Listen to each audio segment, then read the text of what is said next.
Good morning, everybody. Today we have a new lecture in phonology. The title of the course is Phonological Rules, and based on the previous presentations and lectures on phonological processes, we can say that there are different phonological rules. We have rules for assimilation, rules for insertion and deletion, rules for coalescence, rules for major class features, rules for vowel reduction. Uh, Today course we will have feature changing rules. That is to say, rules for assimilation processes, because the assimilation processes involve the change of the values of the feature. Okay, for example, we have a change from plus back to minus back when a plus back sound is influenced by a minus back sound. This is an example of what we call feature changing rules. That is to say, rules for assimilation processes.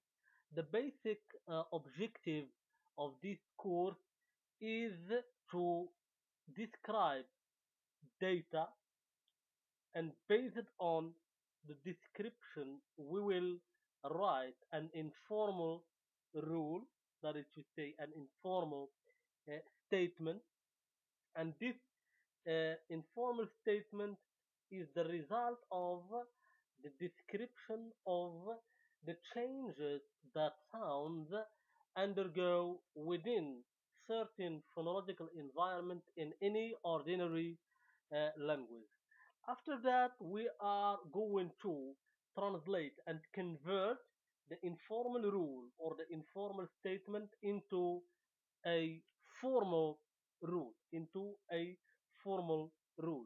This formal rule is what we call a phonological,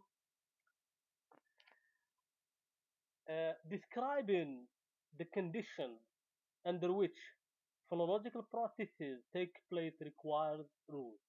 That is to say, when we describe how uh, sound change within a certain phonological environment and determine what type of a phonological process is when we describe the changes that the sound undergo. So uh, this requires a rule, and this rule is in fact an informal statement. It is not a phonological rule. It is an informal statement derived from the description and the observation of data. These informal statements or rules are translated into formal notation. Okay, into formal notation. These notations comprise a phonological rule. That is to say, a phonological rule is the translation or the conversion of an informal statement into a formal notation. Okay, into formal notation. Uh, Now we would like to give some symbols necessary, okay, for formal notations of assimilation processes, okay, or for deletion or insertion processes. First, let's start with the basic symbols that we have to take for granted if we want to write a phonological rule. First, we have C, and C stands for consonant. Second is V. It stands for vowel.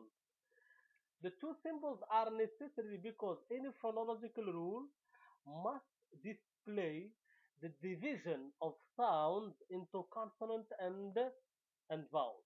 Okay, because this division is stored in the brain of the native speaker of any language. Then we have G for glide. G for glide. We add this symbol because it is distinguished. Okay, we add this symbol because glides are different from vowels and consonants by means of distinctive features. If we take, for example, the two major class features, consonantal and syllabic. For consonant, we write plus consonantal and minus syllabic. For vowels, we have the opposite. We write minus consonantal and plus syllabic. For the glide, we don't have the plus value. We have the minus value for both features, and we state minus consonantal and minus syllabic. That's why we add the G symbol here to stand for glide. Plus. Plus stands for morpheme boundary. Stands for morpheme boundary. For example, if we form the word beautiful, we have to know that the word beautiful is derived from the word beauty. That is to say, we add the suffix, which is the adjectivizer, to the stem beauty. So we write beauty plus full. Okay, we write beauty plus full. Plus here stands for the morpheme boundary. And also, when we write a phonological rule, the symbol must be taken for granted to express and to show that the change is at the level of the morpheme structure and not at the level of the word. Word boundary. The symbol is used for word boundary or a pause or phrase boundary as well. A dash. Dash, in fact, stands for the position of the change that the sound undergo. Okay? It stands for the position of the change that a sound undergoes. For example, if it is followed by C, which is the symbol of consonant, it means that the the position of the change that a sound undergoes is followed by a consonant. And if we write C before dash, it means that uh, the sound that undergoes the change is preceded by a consonant. And if it is between two vowels, it means that the sound in question, that is to say, the sound that undergoes the change occurs between two vowels or in intervocalic position. C plus the arrow. Here the arrow stands for the direction of the change. The arrow stands for the direction of the change. C followed by the arrow and then followed by the null symbol. This null symbol is used for insertion and deletion. When it is preceded by the arrows, it stands for deletion. That is to say, a consonant is deleted. However, when it is followed by the arrow or when it precedes the arrow, and then C, it's about insertion. That is to say, a consonant is insertion. Okay, let us have an example to show how a rule is formulated based on these notation symbols. Let's take, for example, the word thin. In the word thin, the pronunciation of the word thin, we have a change at the level of the vowel. Okay, that is to say, the oral vowel is nasalized. Why? Because it is followed by a nasal consonant at the end of the word. Because it is followed by a nasal consonant at the end of the word. So here we are talking about nasalization. So first we have to give the symbol V, because the sound that undergoes the change in this word is a vowel and not consonant. That's why we have to write the symbol V for a vowel. Here we are not talking about all the vowels. V is not general. We are talking about a specific vowel. Which vowel? Here in this word, we are talking about the front, high, and round vowel. Therefore, we have to use the distinctive features. These distinctive features must be enclosed within brackets, okay, below the V symbol, to identify the vowel we are talking about, to give the unique identification of the vowel that will receive the change.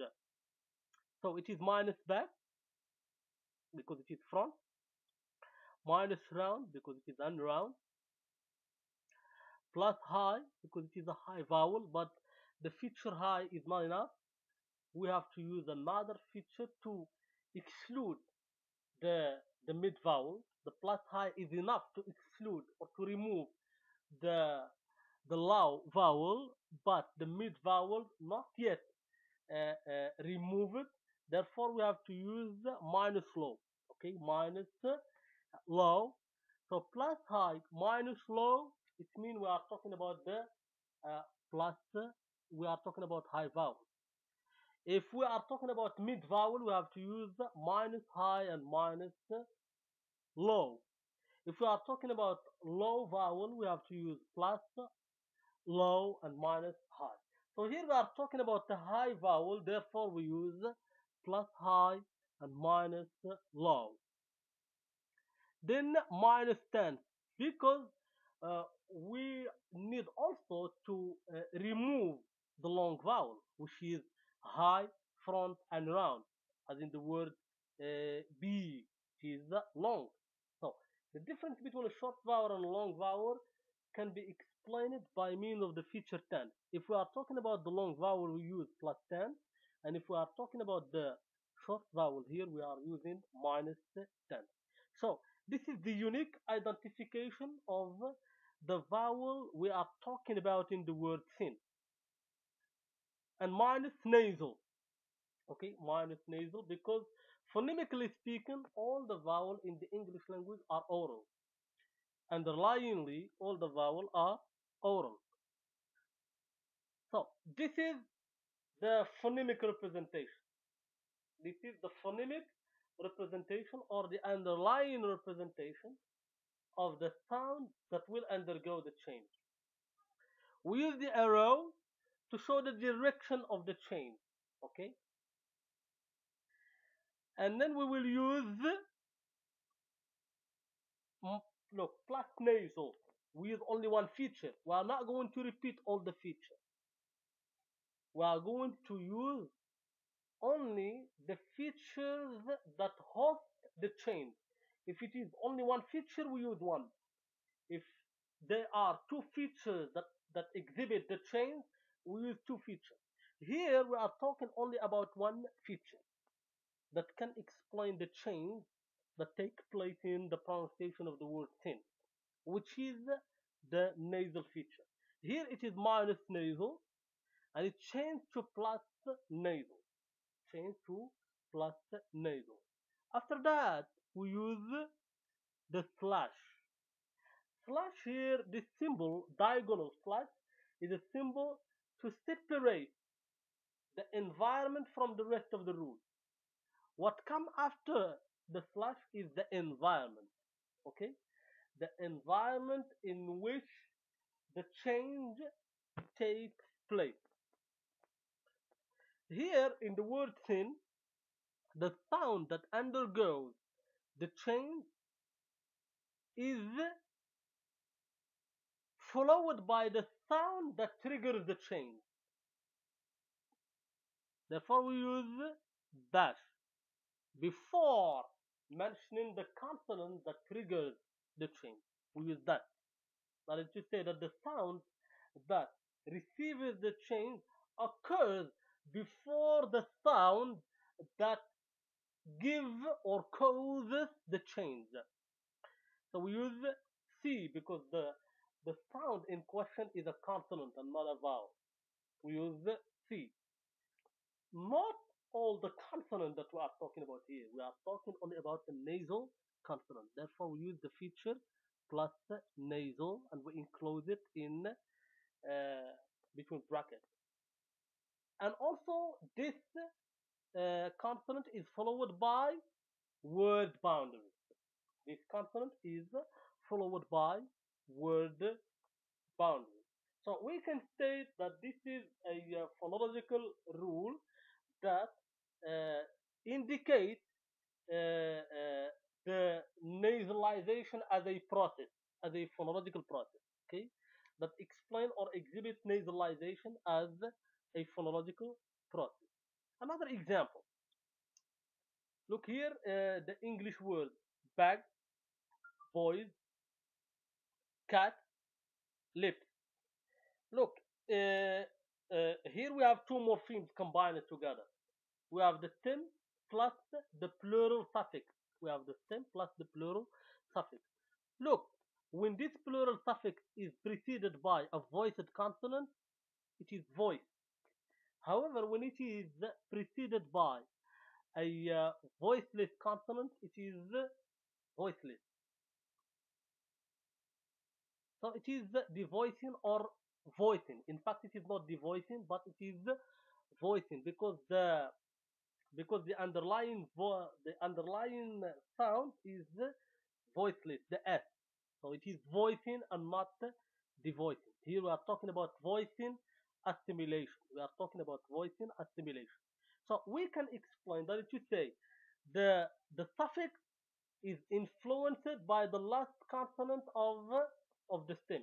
The plural suffix, which is voiceless, is influenced by the last consonant of the stem, okay, and change its feature from minus voice to plus voice. We can explain this by a phonological rule.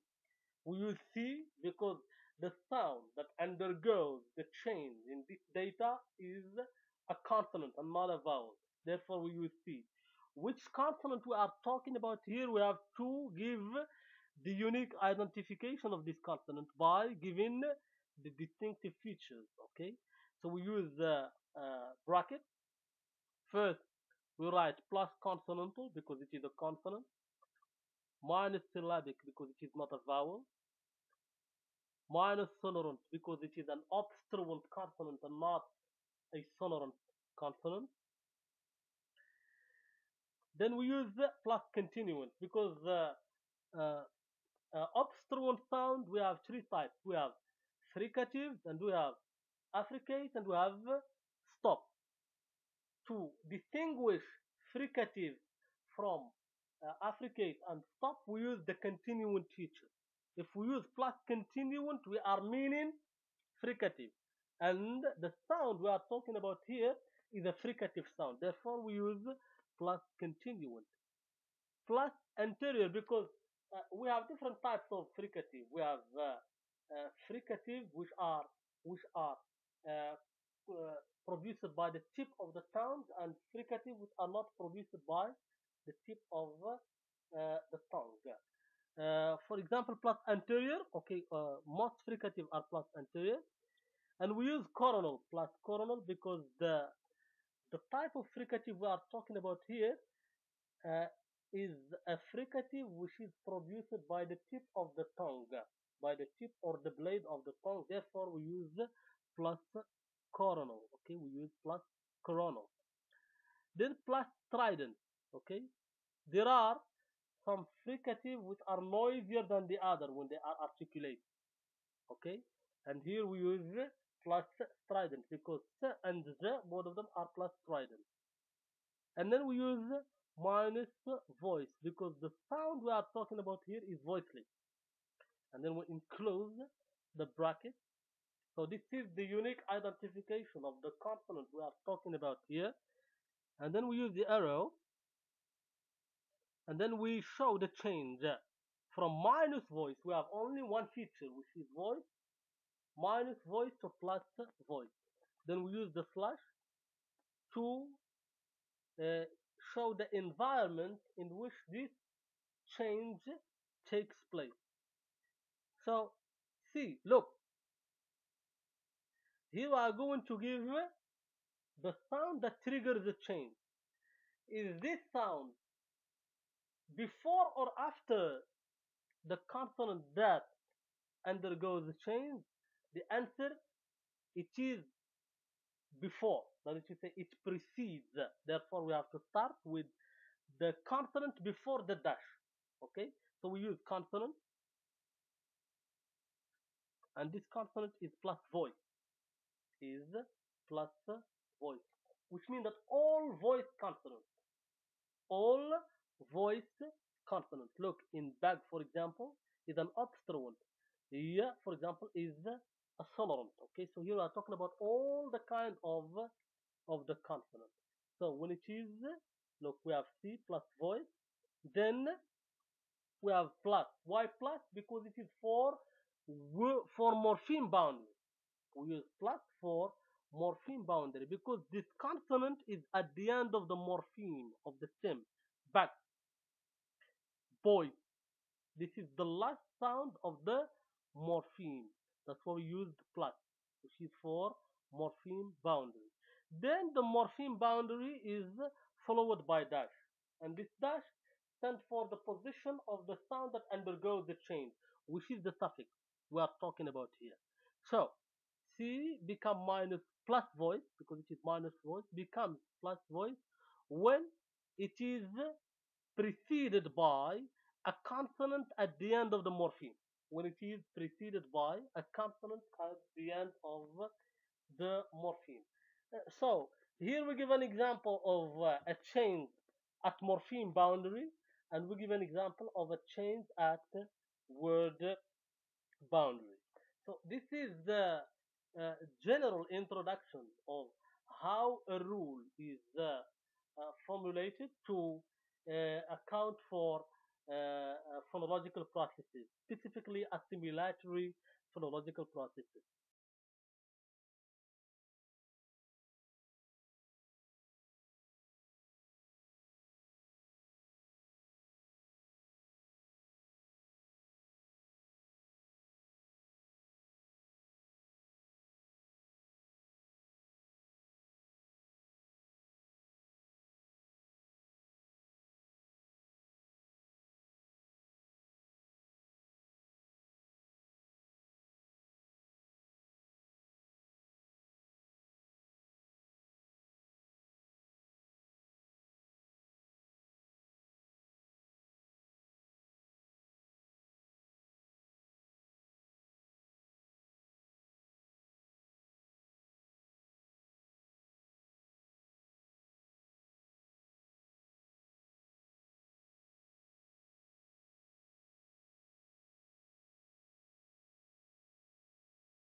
Phonological rules consist of two types: feature-driven rules, and we call them rules for assimilation, and rules for syllable structure processes. Okay. For rules for assimilation, we can talk about vowel harmony, nasalization, and for rules or syllable structure processes, we use deletion, epenthesis or insertion, and metathesis. Metathesis for not necessarily for syllable structure processes, but we have rules for metathesis. Rules for assimilatory processes. We have A, the arrows become B, the slash mean the context. C, okay, C stands for the context. Look, E means the sound that undergoes the change. The arrows stand for the direction of the change. and B is the change itself we are talking about. B stands for the change, or to say the feature that exhibit the change that happens to the sound. C stands for the context. This is the rule of, this is the phonological rule of assimilation processes. We have E becomes B in a certain context, okay? And the context is after the slash. Look, the slash symbol is what separates the rule from the environment, okay? Or what separates the environment from the rest of the rule. Assimilation. If we want to uh, give an informal statement and then translate this informal statement into formal notation, we have to take for granted two important elements. Two important elements.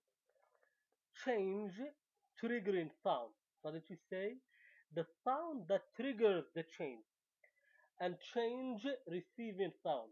That is to say the sound that receives the change. So these two elements are important if we want to give a correct informal statement. If we want to give a correct informal statement that can be translated or converted into a formal phonological rule. So take for example the word keen. In the word keen, here we have different phonological processes just in the word keen. We have, for example, palatalization, and we have, for example, nasalization. We have the nasalization of the vowel, and we have also the palatalization of the consonant. Let us take just the consonant. Look, the velar, which is flat back, okay, the velar, which is flat back, is followed by the vowel, which is plus high, minus back, plus tense, and minus round. Here we are talking about the sound that triggers the change. The sound that triggers the change is the vowel. Okay? For we are talking about palatalization, not nasalization. We are talking about palatalization. Forget about nasalization. Here we are talking about palatalization. Look, in the word keen, the sound that undergoes, that triggers the change is the vowel, which is plus high, minus back, plus tense, and minus round. The, the sound that receives the change is the velar consonant. Is the velar consonant. That is to say, change it from a plain velar to a palatalized velar. That is to say, the feature changes from plus back to minus back because of the impact of the vowel which is minus back. Because of the impact of the vowel which is minus back. To determine the two elements, that is to say, the sound that triggers the change and the sound that receives the change, is necessary to simplify, okay, the conversion of the rule from informal statement into formal notation. So this is the method, okay, of writing a phonological rules of assimilation processes.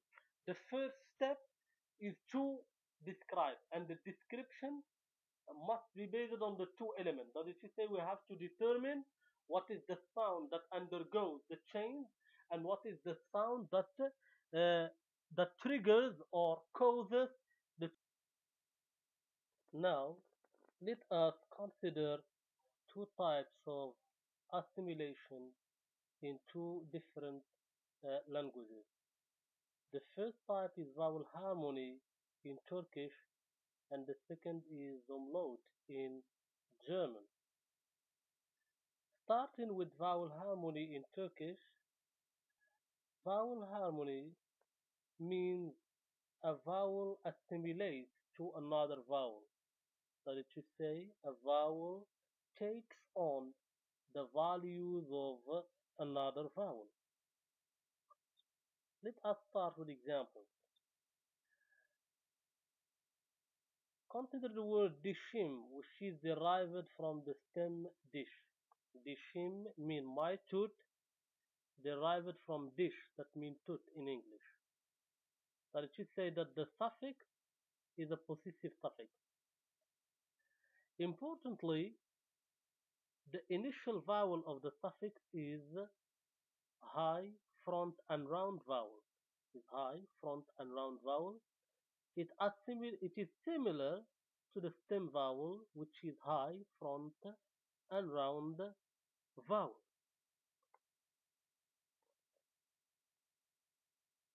Consider the word ivim, derived from the stem iv.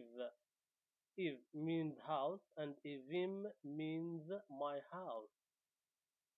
The initial vowel of the suffix is high, front, and round vowel, and the stem vowel is mid, front, and round vowel. So here assimilation takes place at the level of rounding and backness, at the level of rounding and backness, and not at the level of height. Look, in the first word, the suffix vowel is plus high and minus back and minus round, because the stem vowel is minus back and minus round. In the second word, the suffix vowel is minus back and minus round, because the stem vowel is minus back and minus round. The third word is gunulum, derived from the stem gunul, that means heart. Gunulum means my heart. Here there is a change at the level of the suffix vowel. There is a change at the level of the suffix vowel. Look at the symbol that we have in the suffix vowel. It is in fact symbols of a letter and not of the sound. And this letter stands for the high front round vowel. Stands for the high front round vowel. So it is different from the previous suffix vowel in the previous two words at the level of rounding. In the first two words, the suffix vowel is unround, but in the third word, the suffix vowel is round. It is round because the stem vowel of gunul, the last stem vowel of gunul, is high, front, round. It is high, front, round. This vowel should be distinguished from the English vowel, from the English back, high, round vowel. Okay, these symbols in Turkish stand for the high, front, round vowel. So in gunulum, the suffix vowel assimilates to the preceding stem vowel. Assimilates to the preceding stem vowel. The fourth word, okay, the fourth word goz, that means I. Gozum, that means my eye. Gozum is derived from guz. Look that the suffix vowel is high, front, round vowel. High, front, round vowel. Up to now, all the suffix vowel that we have here are front and high. The alternation is at the level of rounding. In the first two words, the suffix vowel is unround. In the last two words, the suffix vowel is round. Bashim, derived from bash. My head, derived from head. Look, the suffix vowel here is different from the previous suffix vowel. The vowel in Bashim, the suffix vowel is high, back, and round vowel. It is high, back, and round vowel. So it is back because the stem vowel is back. It is unround because the stem vowel is unround. Even if the stem vowel is low, the suffix vowel is high. This gives the impression that the suffix vowel is always high, that the suffix vowel underlyingly is high. Okay? And this high vowel change its feature according to backness and rounding depending upon the nature of the preceding stem vowel. If the preceding stem vowel is back, the suffix vowel is back. If the preceding stem vowel is front, the suffix vowel is front. If the preceding stem vowel is round, the suffix vowel is round. If the preceding stem vowel is unround, the suffix vowel is unround. So, according to this description, the vowel that receives the change is the suffix vowel, and the vowel that triggers the change is the stem vowel. Let us move to Umlaut in German, starting with the word stündlich.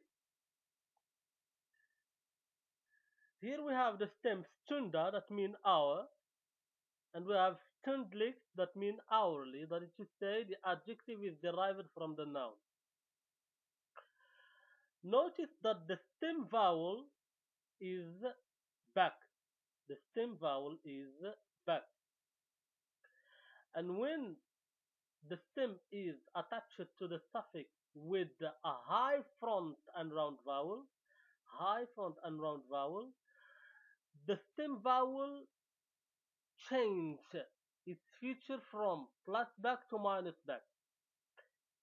Look, in the word stündlich, the stem vowel is front, is high front, high front round vowel, high front round vowel. It is influenced by the suffix vowel, which is high front and round vowel at the level of backness and not at the level of rounding. Look, the suffix vowel is unround, however, the stem vowel is round because the stem vowel is round. The underlying stem vowel is round. It keeps its features plus round. The suffix vowel is front, and the stem vowel in stunda is back. When the stem vowel is attached to the suffix with high front vowel, the stem vowel changes its feature from plus back to minus back. That is to say, from back to front vowel because of the impact of the suffix vowel, which is front. The same for gut, gutit. Notice that the diacritic at the vowel in gut is for lengthening. Here it means gut, mean long, high, back, round vowel. Long, high, back, round vowel. What is important is backness. So it is a back vowel and not front. When this word with back stem vowel, when it is attached to the suffix with high front and round vowel, the stem vowel changes its feature from plus back to minus back. Changes its feature from plus back to minus back. This description can be given to all the other examples. Importantly, the data given in German here is to show the front end of backstem vowel because of the impact of the suffix vowel which is front. And this is what is called umlauting. Umlauting means the front end of backstem vowel because of the impact of the suffix vowel. So here, the difference between vowel harmony in Turkish and umlaut in German uh, is at the level of which sound undergoes the change and which sound triggers the change. In vowel harmony, the suffix vowel receives the change. In umlaut in German, the suffix vowel triggers the change. In vowel harmony in Turkish, the stem vowel triggers the change. However, the stem vowel in German, in umlauting in German, receives the change because of the impact of the suffix vowel. Given this description and observation, we will write an informal rule for each assimilation type. For vowel harmony in Turkish, we can state that in Turkish, the high suffix vowel assimilates to the preceding vowel. If the preceding vowel is round, the suffix vowel will be round. If the preceding stem vowel is unround, the suffix vowel is unround. If the preceding stem vowel is front, the suffix vowel is front. That is to say, assimilation here is explained by means of rounding or backness, or both of them together. In German, the informal statement or the informal rule can be stated as follows. Backstem vowels are fronted when they are followed by a suffix with high front vowel. So, up to now, we determine the sound that undergoes change and the sound that receives the change. And based on this, we wrote the informal statement for each language. Now, let us translate and convert each informal rule into a formal rule by using formal notation. Let us start with umlaut in German. Let us start with umlaut in German. As we have seen previously, umlauting in German means the fronting of backstem vowel because of the impact of the suffix vowel, which is high front and round vowel. So the informal statement derived from the description of the data given is as follows. In German, backstem vowels are fronted when they are followed by a suffix with high front vowel. So the sound that receives the change is a stem vowel, and the sound that causes the change is a suffix vowel. To write a rule or to convert this informal statement into a formal rule, we have to use formal notation. And the first thing that we have to do is to start with the sound that receives the change. The sound that receives the change. The sound here is a vowel, therefore we use the symbol V. And because we are not talking about all the vowels generally, we have to restrict the nature of the vowel we are talking about.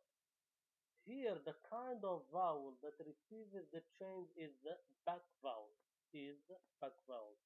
Therefore, we have to give the unique identification of this vowel that we say plus back. we are talking about back vowel that receives the change in this assimilation process in German. We enclose the identification by means of square brackets. So V plus back. Then we give the arrows. The arrow shows the direction of the change.